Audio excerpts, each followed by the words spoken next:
The element inside the set will satisfy the given condition inside the set. So therefore we always called a set as well-defined collection. Each element is separated by commas and it is enclosed within the bracket. So this type of denoting a set is called roster method. The set which is not finite is called an infinite set. Example for this is the set of natural number, the set of real numbers.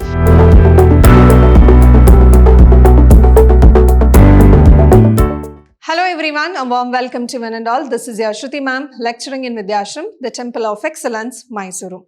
In this session, we are taking up the new chapter, Sets, Relations and Function. So, we already have some knowledge about the sets. So, we'll extend the concept of sets to relations and function in the coming sessions. Now, here in this session, we are going to study about sets in details. So, let us see the weightage of this chapter for the year 23-24 here. So now in this chapter under sets, relations and function, overall you can expect 16 marks from this chapter. And the questions are divided here in this form. You will get 3 multiple choice questions. So when I say multiple choice questions, it will be in the form of an objective type. It may be a fill in the blank question, 1 mark question, multiple choice question, or it may be under match the following question. So there will be 3 objective type of question. So 3 mark, and you will get 2 mark questions for 4 mark, 1 essay question for 4 marks and 1 essay for 5 mark question. So overall 7 questions from this chapter for the marks 16. Now let's see the topics for this session. So in this session we are going to study about the sets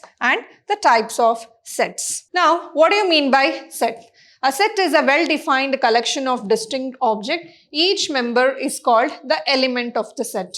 So a set is nothing but a well-defined collection of an object. So all sets which we have studied in the last session, all the number system like natural numbers, integers, whole numbers, rational, irrational, real numbers as well as complex number are an example for set because they have a defined property in their respective set. So note that a set is always represented by a capital letter. For example, we denote natural number by n and we will write it as 1, 2, 3, etc. like this. So similarly, we will define the rational number by q, real number by r, complex number by c. So we always denote the set with capital letter, and some of the mathematical sets have their defined letters. Now, an element inside the set, we say when it is inside the set, we write it as A belongs to set A. For instance, if I consider the set n of natural number, if 1 is the element in n, then we write 1 belongs to n. And if there is element which does not belongs to the set, then we write does not belongs to here. So now here, we'll write here does not belongs to. So therefore here, if you consider this set, clearly we can say 0 does not belongs to n.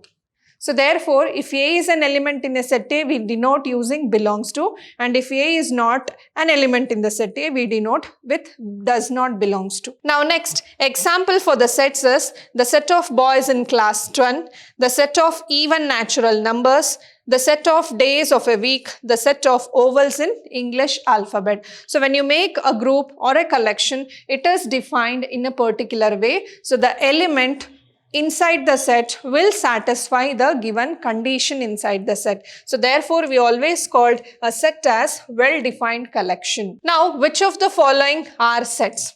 So here we can say 4, 8, 12. So this is clearly an example for a set. Here it is a multiple of 4, 10, 6, 8, A, M. So any elements inside the set with the required property is called a set here. So this is an example for a set. This is a set. All good films. So when I say all good films, the perspective of good films changes from person to person. So therefore, we cannot group all good films inside one set. So this is not a set.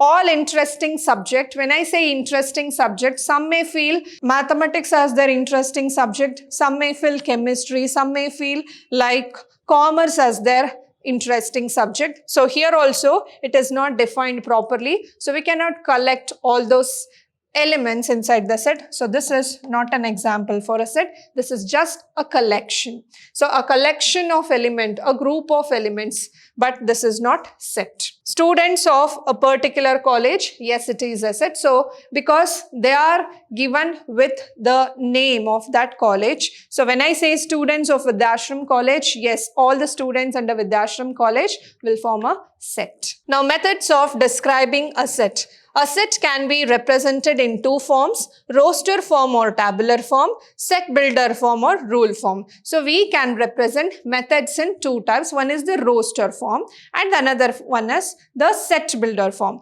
Let's see what is this roster form and set builder form.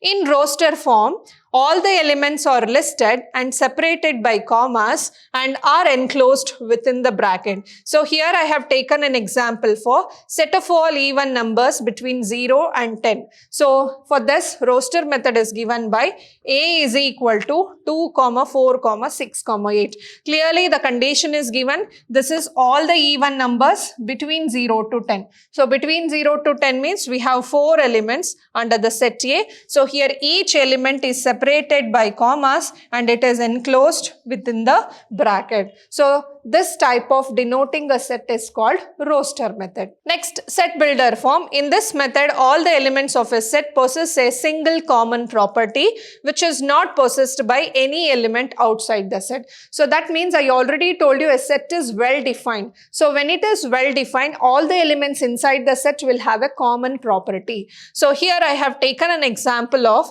A is equal to 1, 2, 3, 4, 5. Then in the set builder form, we can write this in the form of, it's a collection of all x where x belongs to n and x is less than 6. So when I say collection of all the numbers which is a natural number and less than 6, clearly it is the set 1, 2, 3, 4, 5. So the collection B is equal to A, E, I, O, U. It's a roster form. So writing the elements inside the set is nothing but the roster form. So this can also be written as it is the collection of all elements in the English alphabets, or we can say vowels in English alphabets. So we can describe the property of a set, that is nothing but the set builder form. Next, represents the following set in both roster form and rule form. Set of even natural number less than 30. So let me define the set as A. Let us write the elements. We have 2, 4, 6, 8, 10, 12, 14, 16, 18, 20, 22, 24, 26, 28. So clearly they have given natural number less than 30. That means we are not including 30 here. The same set is written in the rule form or set builder form. It's a collection of all x such that x is even natural number and x less than 30. So we need to collect all the numbers x where x is a even natural number and x is less than 30. Next question we have, set of all integers between -3 and +3. So let me write this as set B. So when I say between -3 and +3, so we cannot include -3 and +3. We'll start from -2, -1, 0, +1, +2. So now here if I write this, so it's x belongs to the set of integers and x lies between -3 to +3. So this is how we denote the given set in the set builder form or rule form. That means x lies between -3 to +3 and x belongs to the set Z. So which means the collection of all integers between -3 to +3. Next, set of prime numbers less than 20. So let me consider this as set C. So 2, 3, 5, 7, 11, 13, 17, 19. So if I write the same thing, again C, it's a collection of x. X is prime number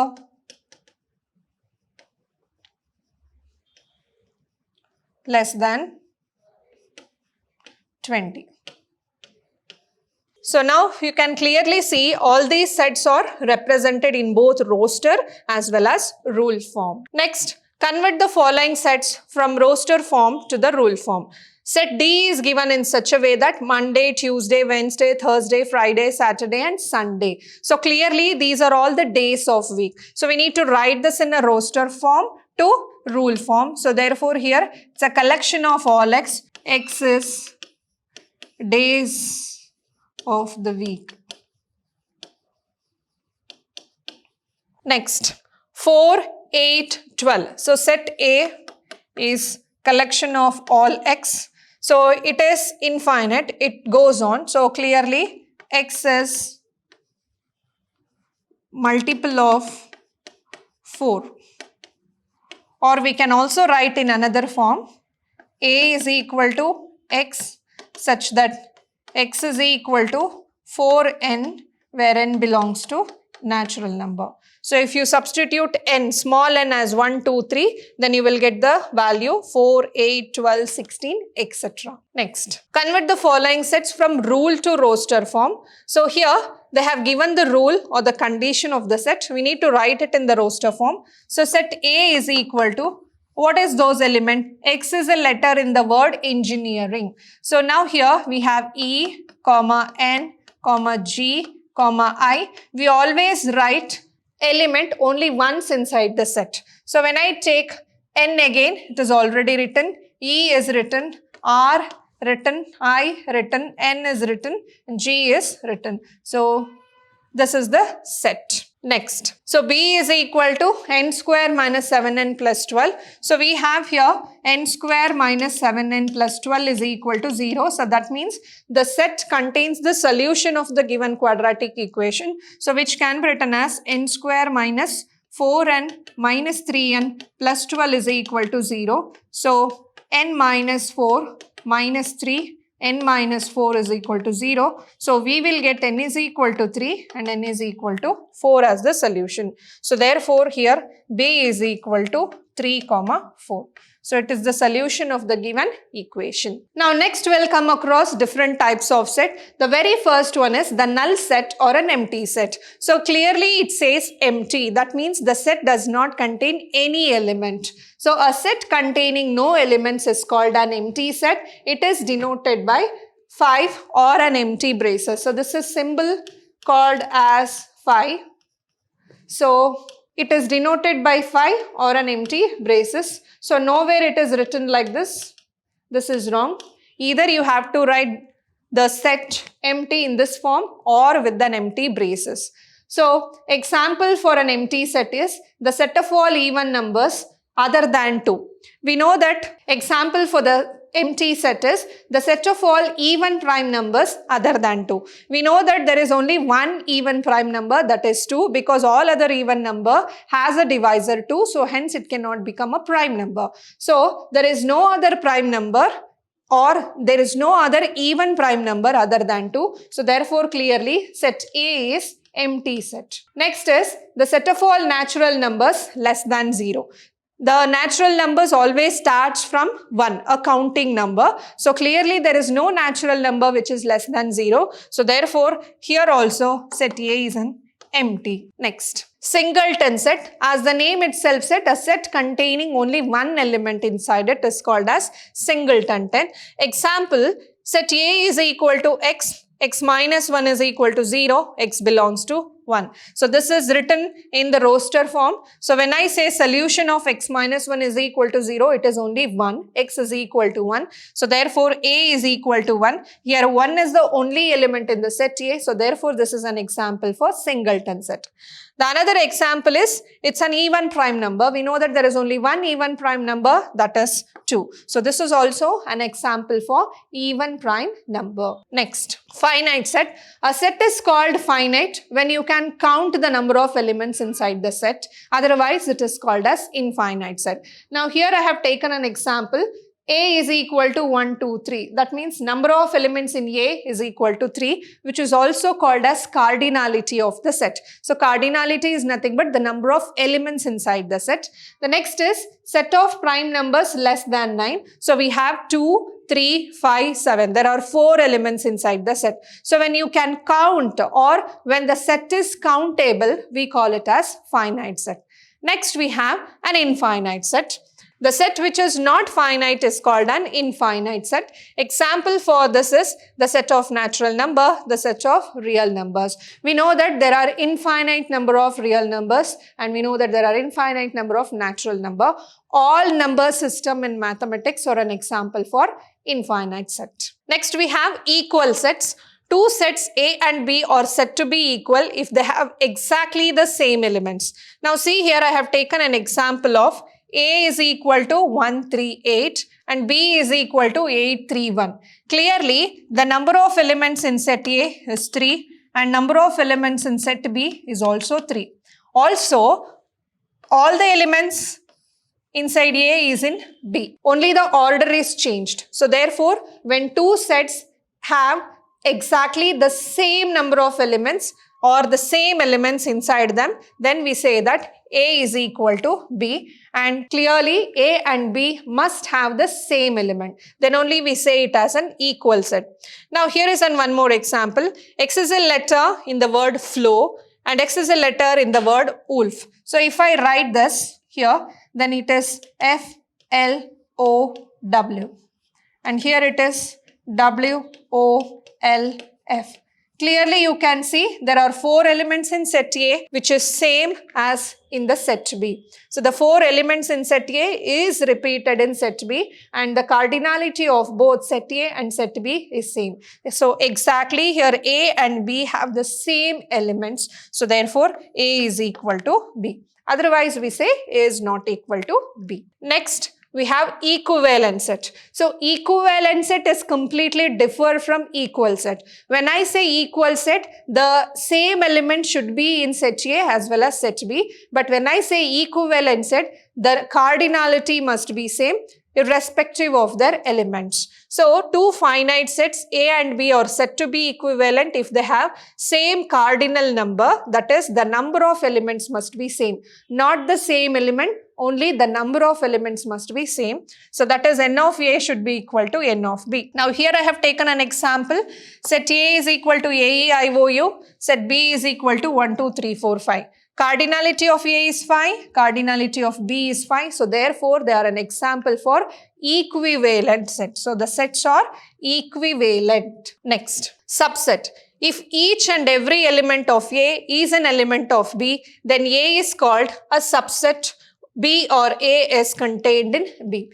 Now for example, let me take A is equal to 1, 2, 3 and let me take B is equal to 1, 2, 3, 4, 5.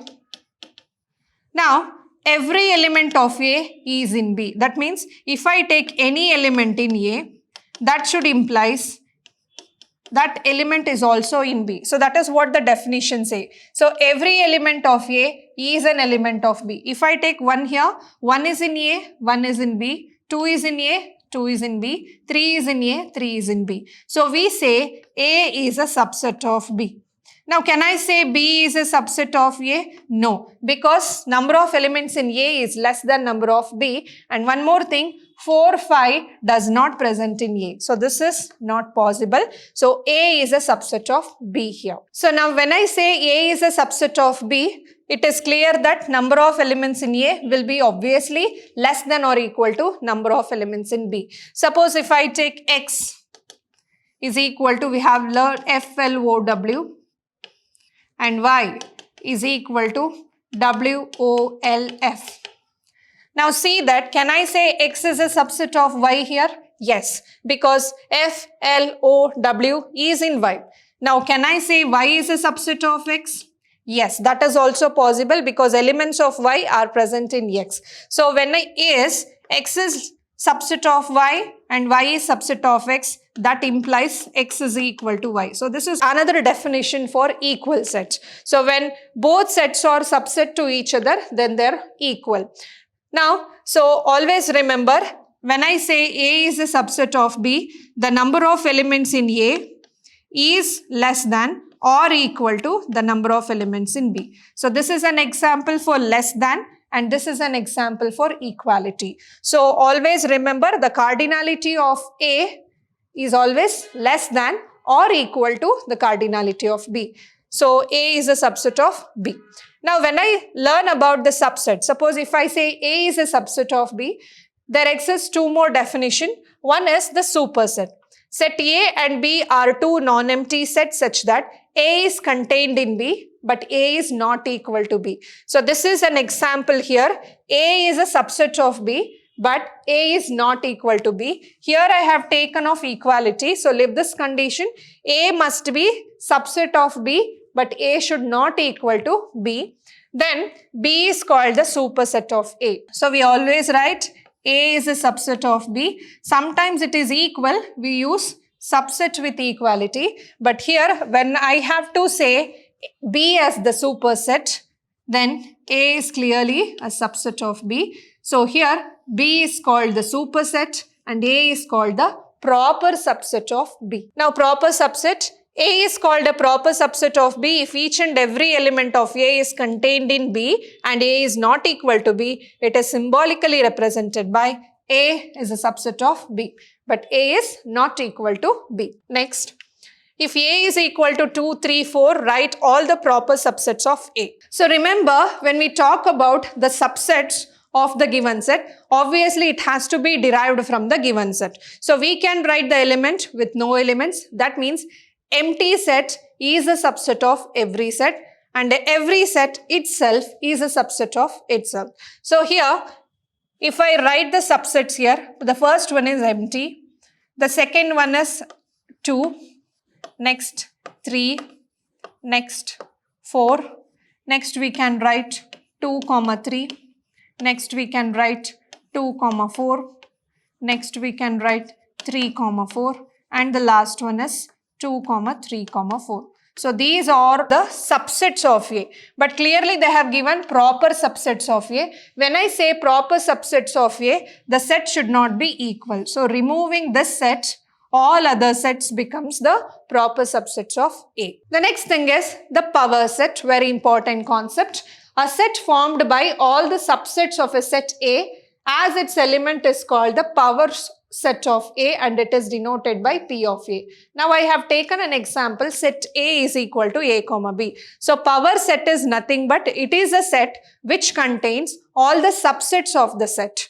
So if I take A, then power set of A is again a set which should include the subsets of A. So the subset of A is pi, A, B, and one more thing is A, B. So remember, so there is a difference between proper subsets. So when I say proper subsets here, then A is a subset of B, but A is not equal to B. So that means we cannot repeat the set again, A, B. So previously we have learnt it. So to write the proper subset of A, it contains all the elements other than the set 2, 3, 4. Now in a power set, we need to write all the sets. So we can clearly say empty set is a subset of every set and every set is a subset of itself. So if I extend this concept to set A, empty set is a subset of A and A is also subset of A. Here we use equality. A is subset of A. Next, if A is equal to 5, 6, 7, find power set of A. So let's write power set of A. That means we should write all the subsets of A. The very first is empty set. Next, write the singleton sets 5, 6, 7. Next, write the set containing two elements 5, 6, 6, 7, 5, 7. Next, the set itself 5, 6, 7. So 1, 2, 3, 4, 5, 6, 7, 8. So there are 8 elements in the power set of A. So one more thing, we know that if A contains n number of elements, the number of subsets is always denoted in the form of 2 power n. So 2 power n represents the number of subsets. For instance, if set A contains 4 elements, then number of subsets will be 16. So number of subset is also nothing but number of elements in a power set. Elements in power set, that is P of A. So number of subsets is nothing but number of elements inside the power set, and it is always given by the formula 2 power n, where n denotes the number of elements. Now here we have observed in this example we have 3 elements, so therefore power set of A should contains 2 cube elements, which is 8. So 1, 2, 3, 4, 5, 6, 7, 8. So there are 8 elements in the power set, which is nothing but 8 subsets can be formed in the set A. Also in this example, I have taken a set A with 2 elements. So therefore, power set of A should contain 2 square elements, which is 4. So clearly you can observe here, we have 4 elements in the power set. Next, if A has 4 elements, how many elements will P of A have? So that means the number of elements in the power set is given by 2 to the power 4, that is equal to 16 elements. So elements in power set is nothing but number of subsets of A. Next one, the universal set. If all the sets under consideration are subsets of a set U, then U is called the universal set. Usually, the universal set is always denoted by capital U. Next one is the cardinal number of a finite set. So, we have already written the cardinal number. So, cardinal number is the number of elements inside the set. So, the number of elements of a finite set is called the cardinal number, and it is represented by n of A. For a set A, it is n of A. For set B, n of B. For set P, n of P. So, it is nothing but the number of elements in the finite set. So, we can define the cardinal number only for the finite set. So, this is all about the sets, representation and the type of sets. I'll meet you in the next session. So, until then, keep watching, keep learning and keep exploring. Thank you.